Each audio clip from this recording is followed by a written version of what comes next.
but people will be able to see me on the left side of the screen. So anytime you want to hand it over to me, the presenter role. Oh, I'm going to record. I just sent you a request to be the presenter. Do you see it pop up yet?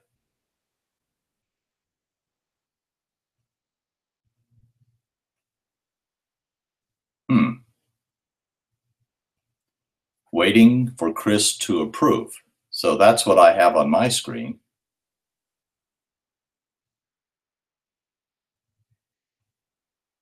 Yeah, okay, because Anna's paying for the join.me.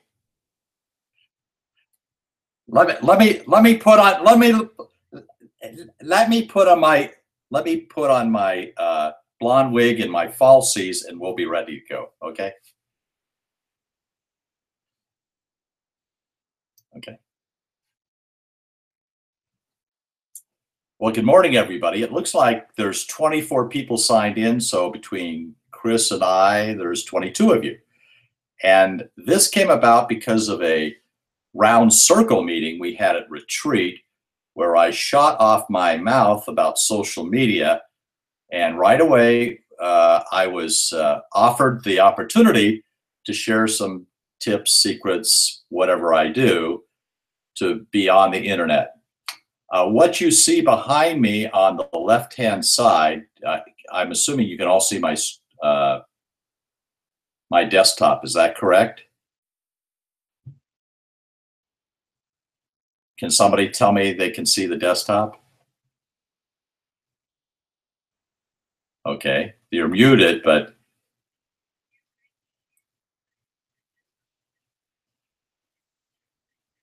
that's on the left-hand side. On the right-hand side, it should be me broadcasting on YouTube.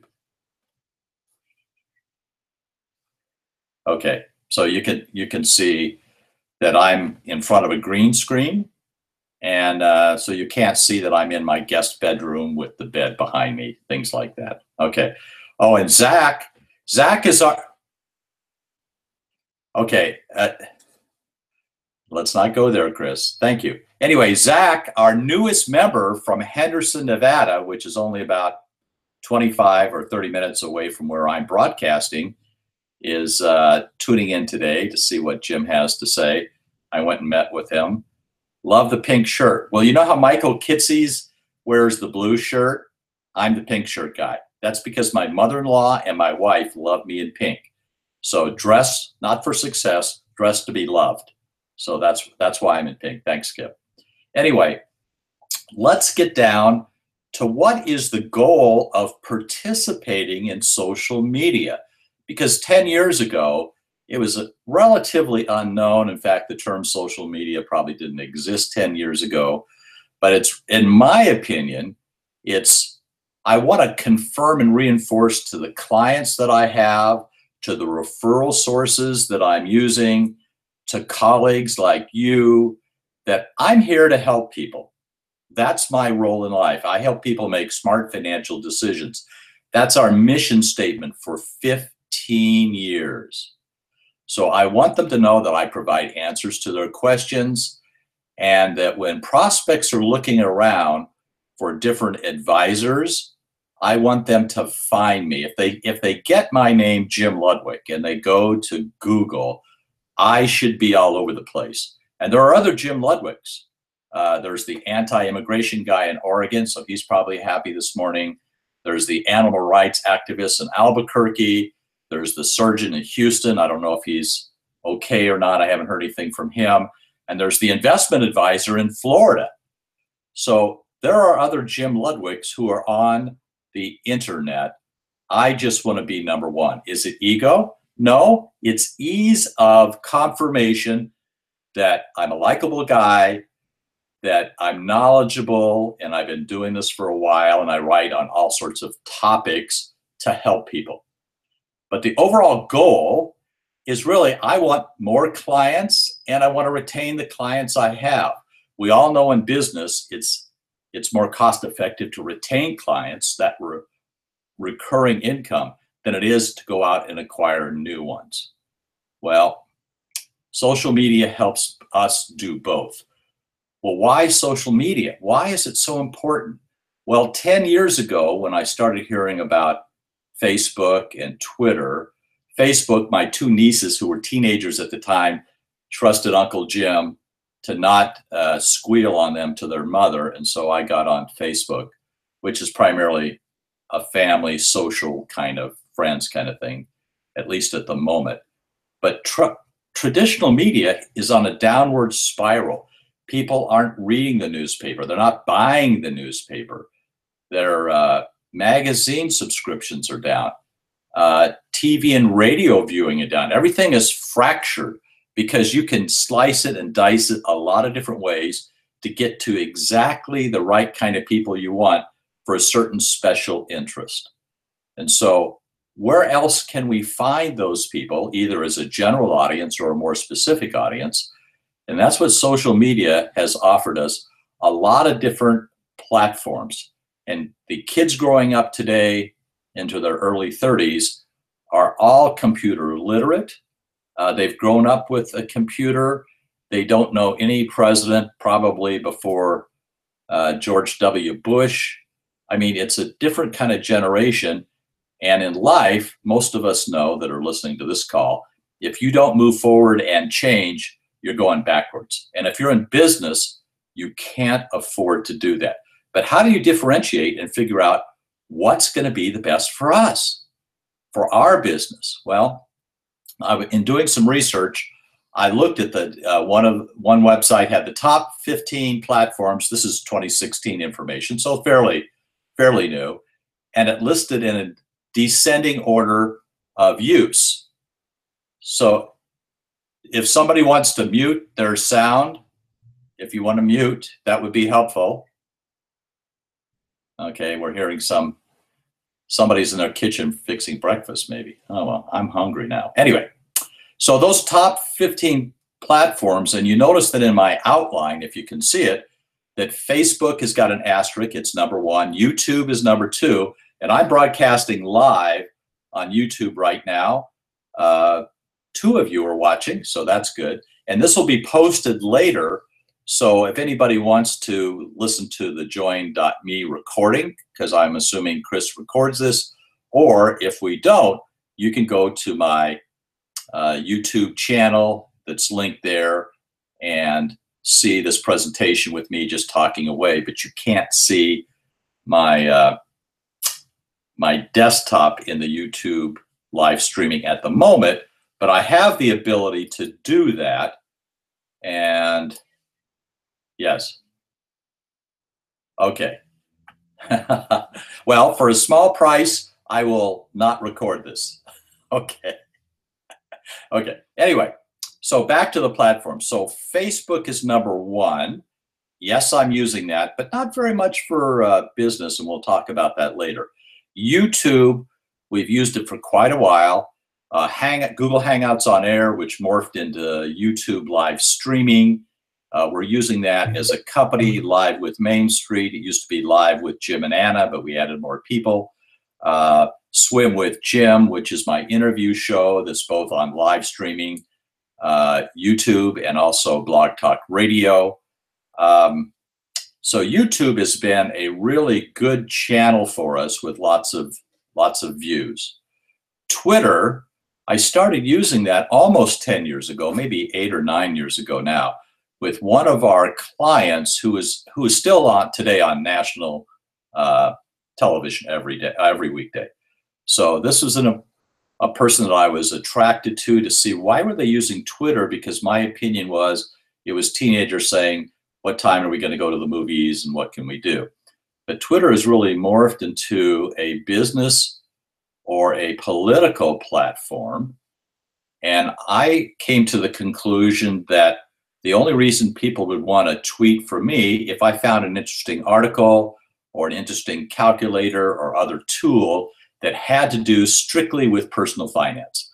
And that's all I tweet about, with a couple of exceptions where I retweeted something that I really was emotional about and that had nothing to do with personal finance, but nobody called me on it, so that was okay. Maybe nobody was listening. No, I have a lot of followers on Twitter. half of them are colleagues just like you. So I have clients, prospects, referral sources, and colleagues following me on Twitter. Some of it is my original content. A lot of it are other things that I just happen across in the course of business, and I think I should pass it along. My readership is about 1,400, average 30% open rate, and average number of clicks is 2 out of a monthly roster of 25 to 30 tweets. So those numbers have been good for probably 6 or 7 years now. So I know it's an effective tool for a certain crowd that's following me, not necessarily prospects, but if they're Googling around, they'll find me with lots of tweets on the internet. Instagram is interesting, and in the calendar, I have posted a Hootsuite, which is a provider that accumulates all your other social media and can rebroadcast them or simultaneously broadcast them. It's not something that I use. Anna uses it. I want a more controlled distribution. I don't want everything to go to every people. I think it through where some content I'm creating should go. But Instagram has been primarily the pictures I'm proud of. It hasn't been business oriented, but someone came out the other day, and that was Hootsuite, with an ebook on how to use Instagram in your business. So I haven't read it in detail, but I wanted to put it out there for other people to follow up on because it might be something that you would use more for business. LinkedIn, I'm an early adopter of LinkedIn. I'm not paying for it. I have a huge amount of connections on that. I do go to it once or twice or 3 times a week and say congratulations to people. I do post my blogs, my Swim with Jim videos or audios. So I'm using LinkedIn, again, for the purpose to tell people I'm still here. I'm still answering people's questions. I'm still helping people make good decisions. Reddit is kind of a big discussion board. I have looked at it and participated in it a couple of times. It's not part of my business plan for social media. This is the next one. VK is really funny.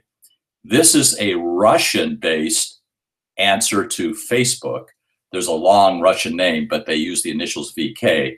And so the other day when I was pointing out to my compliance person, Anna, she didn't know what VK was. And then she looked at, oh, okay, now I know what it is. Anyway, so there's no way I'm going to do that. Tumblr, never been excited about using that. Pinterest, I'll talk about that in a minute, but I looked at that. I don't need any more recipes, so I didn't want to go to Pinterest. That was sort of my idea of what it was. Google Plus, I was an early adopter of that. It came along with Google Hangouts on Air, and then when Google Hangouts on Air morphed away, I've got a couple hundred people on Google Plus, but it's not as effective in publishing, although you would think Google would put it up higher in the ratings. But so anyway, somebody, viewer 17, whoever you are, I'm not letting you be the broadcaster at the moment, but we can answer some questions here very soon.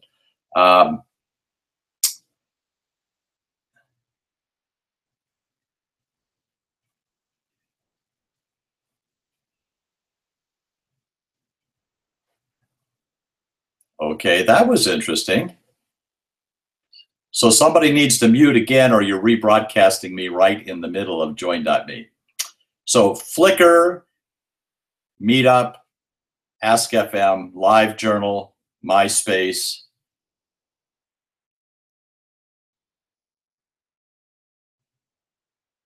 Okay, everybody, please mute yourself.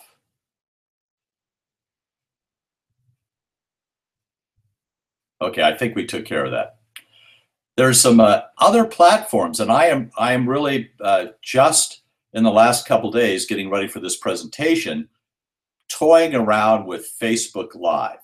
And in a couple of minutes, I'll tell you what Anna's been doing with that.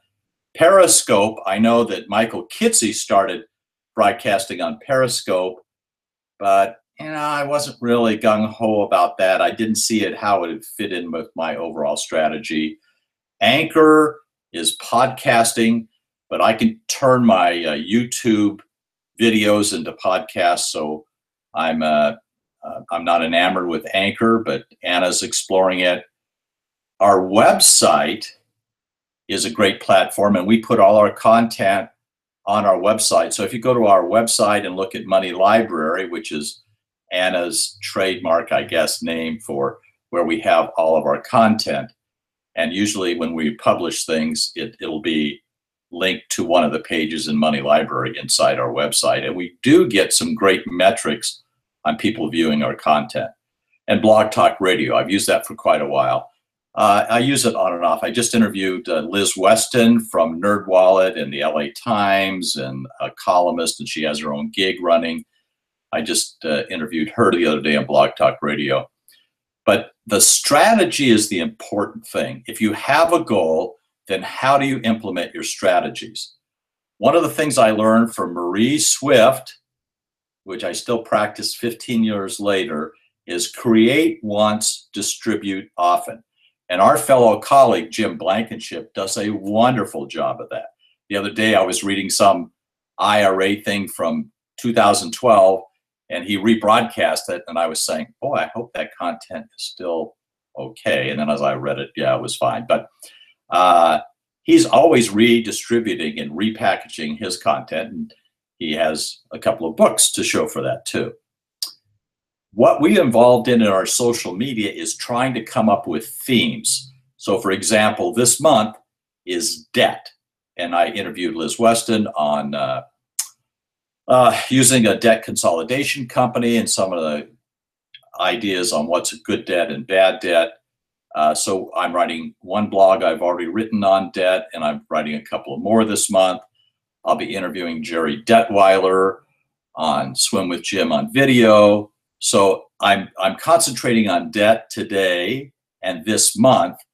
Also, when you think about it, it's helping me write my book. Why? Because if you have, say, a dozen themes and you do it over a year, or say you have 18 themes over 18 months, those can become the chapter in your book. So going back to that concept, create once, distribute often. And I was meeting with Zach, our newest member, and I said, you're just starting to create content now, however you want to do it. Come up and name the chapters in your book and create content to go in the chapters. And by the time you've been around 18 months or 2 years, you'll be a published author. And if I had it to do all over again, that's what I've done. I'm sort of leaped into this writing a book late in the game, but Anna's insistence that we have themes every month made me think of, hey, now I can have all the chapters to my book. So there you go for that. So book materials are created to go. Delegate some task. Our admin person helps put on headers and trailers and publishes the information for us. So Anna and I are the content creators for Main Street at this point. And then we have our admin person. We also have our operations manager who's really good in marketing. And that's they've helped fix up our website and making sure people can have access to it. And Google finds us. So there's some strategies to rank higher, and I'll touch on those in just a minute when I praise Anna. Retweeting. One of the things that I try to do is cross-promote other people. Retweeting is one way to do it. The other way is to interview people on my radio and live streaming shows, because I think there are some valuable people that have great ideas. I want to expose that to other people, and that makes me look better, and it helps create content in other areas what I wouldn't normally have access to distribute it to. So that's a big part of my strategy, is to help other people, and they, in fact, because they're posting it, are helping you too. Listen to clients for topics. We take questions, free questions by email for a year from our initial clients, and we still have some people that need to mute, but anyway, Uh, we ask for questions from clients all the time and it's free by email for a year. And if you are a recurring client, it's free questions anytime by email for that year that you're a recurring client. And they're telling us what they're concerned about. Also, we send out in advance what the topic is going to be on Live with Main Street.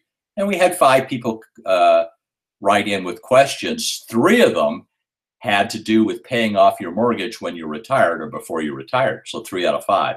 So that was interesting. And we talked a lot about that at our last show. So the clients are telling what's on their mind. And that means in Twitter or blogs or whatever else you're doing, people are more inclined to read your content if a lot of people are asking the same question. I also challenge everybody to keep track of what you do and analyze it. Google is wonderful for gathering all this data. Our website provider provides us some metrics too. And so it's good to look at that and then think about, do you need to adjust anything? You can't stay the same. It's always change. It's change. And especially when you work for somebody who's 35 years younger than you, they're going to come up with lots of change. So those are some of the ideas that I wanted to run across you today. But maybe in your mind, like my mind, where I sort of dismiss things like Tumblr or Pinterest or Flickr as far as business goes, I wanted you to go to a link, and let's see if I can get there now. This is Pinterest. So I was looking, I was on Pinterest looking for a simple budget. I have a client that just got $5 million, and they're an older couple in Maryland, and they have no money skills whatsoever. And I wanted to find a simple budget tool, simpler than one I'd ever used before. So I was going on Pinterest looking, and I can't find it right now, but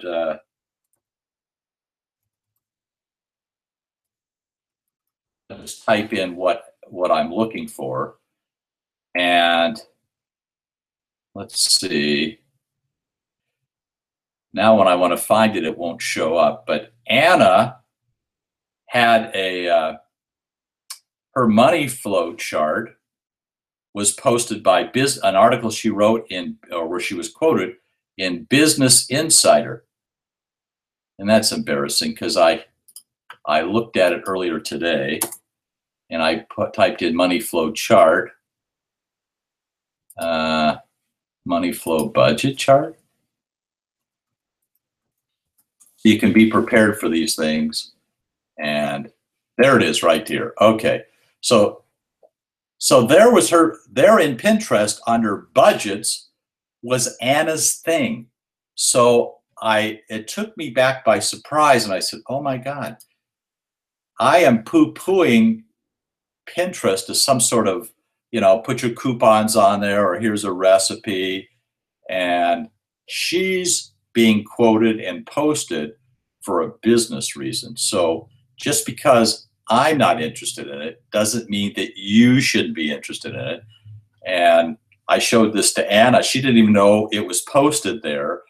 But that's why creating content, and other people must have distributed. Business Insider wrote an article on her system, her money flow system, and there you have it. In talking this over with Anna, because she is my compliance person, so she has to know what I'm going to say, she reminded me to tell people to get outside your comfort zone. Early on in my Air Force career, I was a disc jockey, Jungle Jim, Armed Forces Radio and Television. I spent 2 years as a military disc jockey. I liked radio because I didn't have to look at myself. Well, when I see myself in video, I look at my physical imperfections, and I don't like it, and it kind of embarrasses me. But you know what? It's the game these days. Video content is more and more important. So get over it. I got over it. I may not be the most handsome guy around. I know that. I've been living with myself for a long time. But I'm going to do it because my interest is I want to help people. and I want to retain those clients and get some new clients.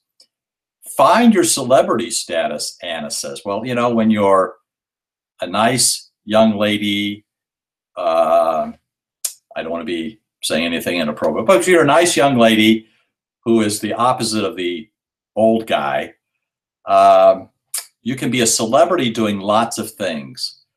And I thought about it when she said, you know, she just did a big get together at a conference where she had 55 women advisors get together, and she pulled it off. And you know, she's the celebrity for doing that. And you know, I really praise her, but she's kind of getting to that celebrity status. She's all over the internet with videos, and that's helping our business. My celebrity status on Facebook, which is mostly friends, not a lot for business, but I'm going to talk about that. I play a game called Where's Jim? I turn off my location, I take a picture, and I post it on Facebook. And because I'm able to travel so much, I go to interesting places, and I think people should try to guess where I'm at. That's the only celebrity status I have. I don't know how that's going to help me in business, but it helps me have fun, and it also engages people. So that's the important thing, and that's what Anna was trying to underline for me in this presentation today, was anything you can do to engage people, that's going to raise your social media awareness and status, and that helps people find out about you, what you do. If you're a nice person, does it come across that way? So engage people in whichever platform it is, respond back, comment on their articles. That's been one of my best strategies with journalists, is to send them a comment back on articles they've written, praise them, or say, it was a really good article, but maybe if you do a follow-up, you might want to discuss this or that. So my cultivation of journalists has been one of my best media, not social media, media strategies. And Anna's kind of taking that a step further and saying, keep engaged with everybody, because the metrics that work that way are, bless you. Okay. So I want to tell you about Facebook Live now. You know, this old guy here doesn't always jump on the bandwagon as soon as other people do, because I want to see, is there a business purpose? So since June, Anna's been doing Facebook Live videos every day. And I asked her, well, you know, how many views are you getting? Because I get a notice that she's live, but I'm usually in the middle of something and I don't see it. But I do try to go look at it and see what she's talking about, a little topic. And she says, well, I'm averaging 130 views within 24 hours. That's pretty good. But the metric that I like the most, she says, what's interesting, Jim, is I went from 200 friends to 1,700 friends in the same time period. Now that is impact. That is one of the reasons why you need to take a look at all of these platforms, figure out what's best for you, find some teenager or marketing student like I did at UNLV here, because I live in Las Vegas now, to help you utilize these platforms the most efficient way and the most productive way that you can. So that's basically a half an hour that I've eaten up, Chris. I can open it up for questions. Are we going to do it chat, or do you unmute everybody and we hear everybody's dishes clamoring in the kitchen? How do you want to do that? Or do I turn it back over to you? I'm going to pass the presenter role back to, okay.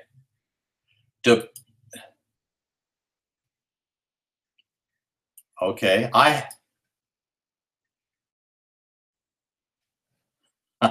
well, I have the chat window open quite a bit. So for the there's 0 viewers. So much for my live broadcasting. But anyway,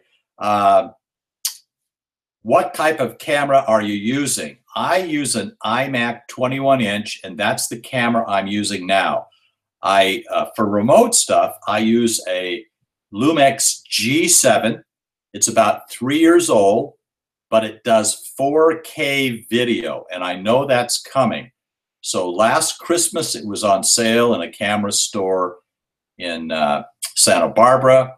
I paid about $400 for the camera with a stock lens. I've since bought a telephoto and a very wide angle lens because my favorite YouTuber is a guy named Casey Neistat. If you're not following Casey Neistat, you're not recognizing what's going on that's out there with millions. But he has 7 million subscribers on YouTube. Okay, Casey Neistat, Neistat. You should be following that person on YouTube. Anyway, so I've learned some techniques of watching YouTube videos on how to record things. My new green screen is right behind me. I just paid $50 to have a frame and a green screen, and my wife and I ironed it this morning so the wrinkles would show.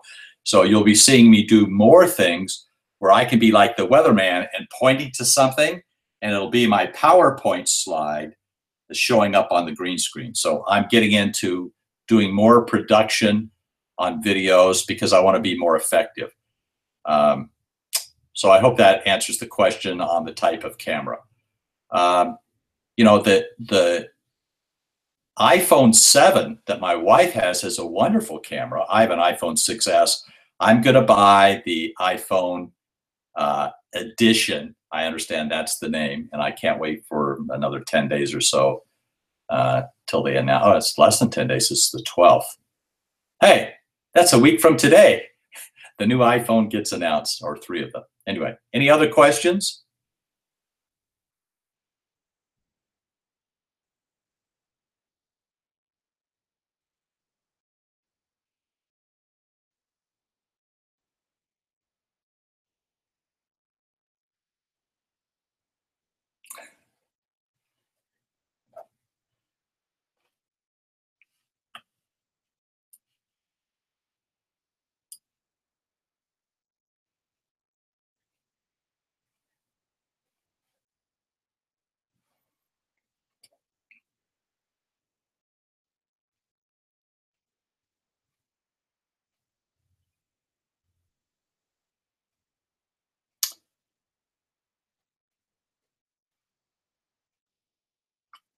I don't even know if Anna's so busy. I don't even know if she's online with us.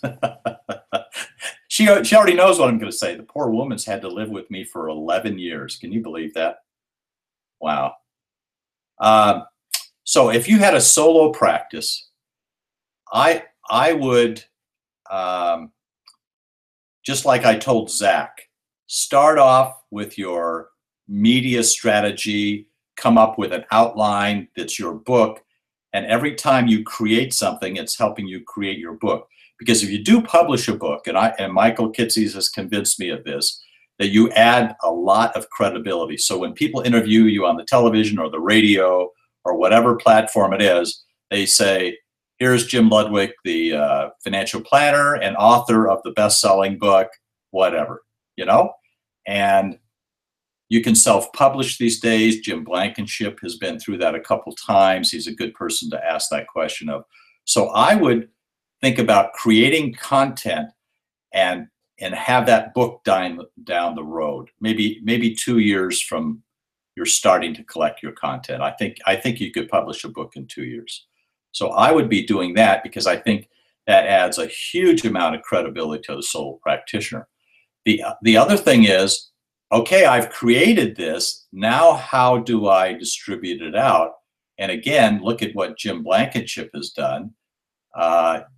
You know, he has hired someone to remanufacture his content all the time and send it out. I don't think he's spending a lot of money on it, but it certainly is effective. And Roger Woolner, a financial planner in Chicago, is probably the best. He's not a Garrett planner, but if you're not following Roger Woolner, the Chicago financial planner, you're missing out on his multi-platform distribution, a lot of content. So creating content, and I still think that the advice I got 15 years ago from Marie Swift, cultivate journalists and writers, There's a number of platforms on the web now where journalists are looking for experts. I wouldn't wait for them to contact NAPFA or Garrett. I would go to the other websites, and I don't recall which ones they are. People are pointing out to me I should be going to them. I get enough calls that I don't have to worry about that. But if I was newer, I would be looking for journalists who put postings on these websites and say, hey, I have a couple of quotes for you, or I have an idea for a story that sort of parallels the one you're asking about. Be a friend to writers because they pass you around. Okay, so more questions are coming in now. So Andrew asks, what would you rank social media among other methods of finding new clients? Well, you know, they come from all over. Again, we know our metrics. People find an advisor from NAPFA and Garrett is one way. Referrals from current clients is another way. And I did some Social Security webinars a few years ago. That got us a few clients. I'm going to do that again, just sort of a pro bono thing. I used to charge for it. Now I'm going to do it for free just to kind of help people out because Social Security is so tough.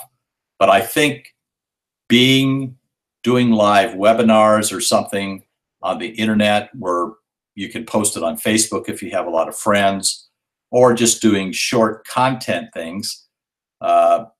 I did a prototype when I was in Italy a few months ago. I'm going to come up with a new package called 90 Seconds with Jim Ludwig. If people can just tune in for 90 seconds and I give them a good idea that they can take action on, I want to have that credibility. So you might come up with, I'm coming up with a dozen 90 Seconds with Jim Ludwig, and I'm going to then put that out. It's sort of like a short television season, and then I'm going to come out with the second season and the third season. So I would do things that are video that you can turn into a podcast that doesn't take a lot more time once you've come up with a script into rebroadcasting it. So Andrew, finding clients, there's no one magic tool. And if there was a one magic tool, everybody else would know about it and it would be dissipated and it really wouldn't work that well. So, you know, I found out what doesn't work, putting advertisements in the base newspaper that has 25,000 circulation, nobody ever called, joining 2 Chamber of Commerce and going to a lot of meet and greets. Nobody ever hired me at the Chamber of Commerce, and I belonged to a smaller one and a bigger one. That wasn't satisfactory. I think it's a multi-variable strategy to be on a lot of different venues. I think the best one, though, is rather than spending $13,000 on advertising that I did the first year, in retrospect, I should have taken estate planning attorneys, accountants, money managers, because we don't do money management, out to breakfast, lunch, coffee, visit them at their office, leave them something. That's what Anna came up with, a little brochure, and I passed that out at retreat a couple of years. Leave them something behind. Those probably have a bigger impact, as I think about it, than almost any other strategy, is building relationships with people that have confidence in the work that you do. And once you have an attorney or an accountant with more than one client, so when the clients ask for references, say, well, you know, our privacy policy precludes us from asking clients to give references. The SEC kind of turns their nose up at testimonials, but I can refer you to an attorney and or an accountant that has multiple clients with us, and they've seen our work over time, and they've seen a number of cases that we worked on. And that's probably a better referral than talking to a client who's going to say nothing but glowing things about it, because I get to select who the client is. So that's a long answer, Andrew. Viewer 14, how are these methods impacting your new business growth? Well, as we look at our metrics, we ask everybody where they came from. I won't tell you how many people hired me last month, but Anna was shocked. And they come from all over. Um, Nobody sees a tweet from me and just picks up the phone and calls and says, I want to hire you. It's more confirmation. I learned in marketing years ago that Cadillac ran ads, not to get people to buy Cadillacs, but to reinforce people who had made the purchase that they were smart, successful people. So maybe social media is in that kind of a marketing scheme rather than I'm going to run an ad that's 20% off our fee this month and sign up now. Actually, we did that recently. We gave our clients who hadn't been back in a number of years $100 off. And I think we got about 12 or 14 clients to come back and pay us the fee up front, and we started working. So we made a good chunk of money of just sending out emails. That wasn't social marketing. That was just another marketing strategy. So I don't think social media is the end all be all for attracting clients. And I started off with the goal, confirmation, confirm and reinforce to clients. But it does remind our clients to give us referrals. And so I think the best impact, as I think about it anecdotally, is we're reminding folks all the time we're around, we're here to answer questions. And when their neighbors or friends or relatives have a problem, they're referring them to us. Okay. Deidre, obviously creating and distributing social media content takes time. How much time do you typically set aside each day, week, or month to address social media? Well, I fly on airplanes. That's usually when I write my blogs. And I usually write one or two, especially if the Wi-Fi goes down on the airplane. I absolutely start writing a blog because I know what to do with my time. I would probably say some weeks I might spend 3 hours on it, and other weeks I spend 1 hour on it. It's not a huge amount of time. It's on my calendar, though. It's a business. I'm planning ahead. And so I also have an assistant who is very aggressive at reminding me that if I'm behind schedule on my blogs, like I got an email this morning saying I don't have any new blogs for this week, remember, debt. And so I'm thinking, but I'm on an airplane Thursday morning. So I said, you'll have it on Thursday, so I have those things kind of programmed. Paul, what tips or suggestions do you have to offer to GPN or the GPN member advisory board to promote all of us as a group? It's the writers. It's the writers who say, and if you want to find somebody who's independent or unbiased, look at NAPFA and Garrett, okay, and ACA. Those are the three that they usually. And so I think that is the best thing that we can do, because that usually gets people to go to find an advisor and you get these inquiries. One of the reasons, this is secret sauce, so be careful. I hope Anna's not listening. One of the reasons we're successful is we pounce on every inquiry. Not only do we pounce on every inquiry and we're first and fastest and explaining everything, and our website explains everything, but we continually to ask them until they tell us to stop asking. So that's one of the things that keep promoting us to writers and journalists, that they'll mention our group, because they can't be biased and only mention Garrett. But if they mentioned us as one of the three, we'll get a lot of inquiries. But then I'm challenging all of you, jump on it. And if you're a solo, be compulsive and read your emails. All you have to do is say, and in Gmail, we have a canned response. We don't even have to think about it.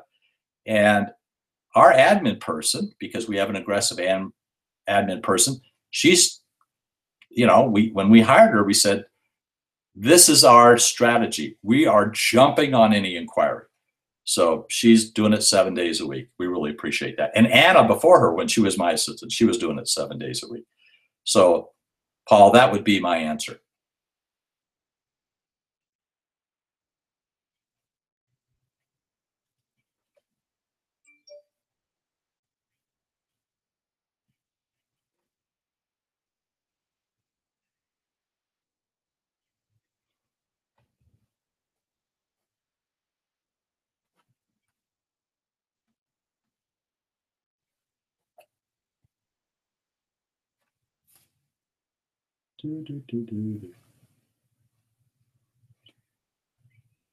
Okay.